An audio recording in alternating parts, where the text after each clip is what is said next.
আজকে একটা শিরোনাম চমকে ওঠার মতো।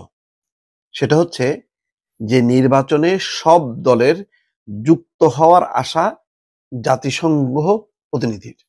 আজকে গোয়েন লুইস খুব গুরুত্বপূর্ণ যিনি ভূমিকা রেখেছেন বিগত সময় 15 বছরে যারা কূটনীতিক তাদের দায়িত্ব পালনটাও খুব কঠিন ছিল। কারণ যেভাবে শেখ হাসিনা এবং তার লোকজন একেবারে সরাসরি আক্রমণ করে বসতেন, সেই পিটার ডি হাস থেকে শুরু করে অনেকেই কাউকে কাউকে তো বিএনপির স্থায়ী কমিটির সদস্য তারা বানিয়ে দিয়েছে।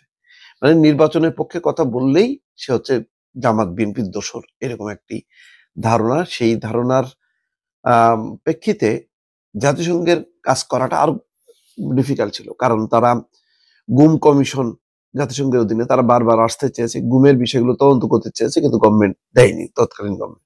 এখানে এখন তার সাথে বৈঠক হয়েছে, বৈঠকের পর যে কথাটা যে জাতিসংঘ আগামী সংসদ নির্বাচনে নির্বাচন কমিশনকে সহায়তা করবে বলে জানিয়েছে তারা, এবং তারা আশা করে যে সব রাজনৈতিক দলকে নিয়ে এই নির্বাচনটি হবে। কিন্তু বাংলাদেশের বাস্তবতা হলো ভিন্ন।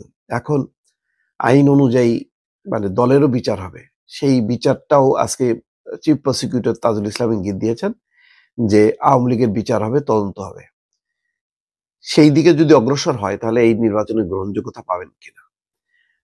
যেমন আজকের একটা খবর যে সিরিয়ায় সেই বাশার আল আসাদ আসাদের দলকে যুক্ত করতে দেওয়া হচ্ছে না। তো সিরিয়ার প্রেক্ষাপট, রাজনৈতিক প্রেক্ষাপট, বাংলাদেশের রাজনৈতিক প্রেক্ষাপট ভিন্ন। বাংলাদেশে যখন বিএনপি জামাত সহ অন্যান্য দলকে নির্বাচনের বাইরে রাখা হয়েছে, সেটা গ্রহণযোগ্যতা পায়নি, এবং জাতিসংঘ থেকে শুরু করে আমেরিকা, ইউরোপ সবাই একযোগে এটা নিন্দা করেছে।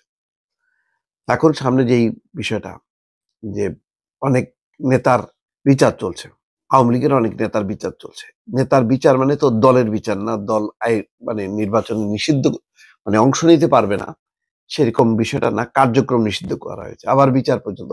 এখানে সরকারের যে ভাষ্যে দুই রকম কথা আছে।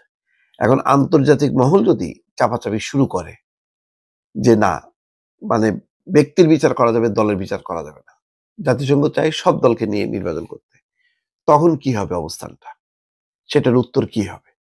যদি আগে যেমন শেখ হাসিনা জাতিসংঘ সহ ইউরোপের যারা দেশগুলো আছে প্রতিনিধিত্ব করতো, তাদের কথা রাখেনি, সেটা না রেখে সেটা মানে টেকা গেছে, কারণ পাশে ভারত ছিল আর শেখ হাসিনা বিচ্ছিন্ন ছিল বহির্বিশ্ব থেকে, আন্তর্জাতিক পর্যায়ে তার কোনো মান সম্মান ছিল না।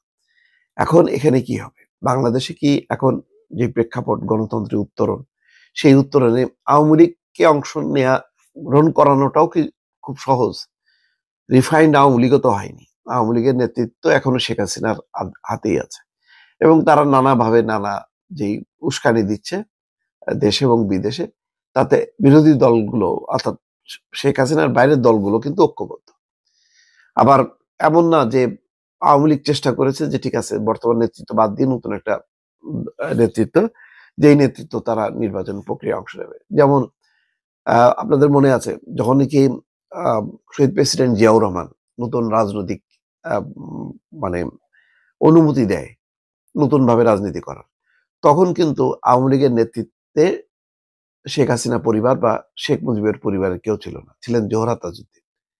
সেটা অনেকখানি গ্রহণযোগ্যতা ছিল। এখন সেই কাজটাও কিন্তু আওয়ামী লীগ করেনি।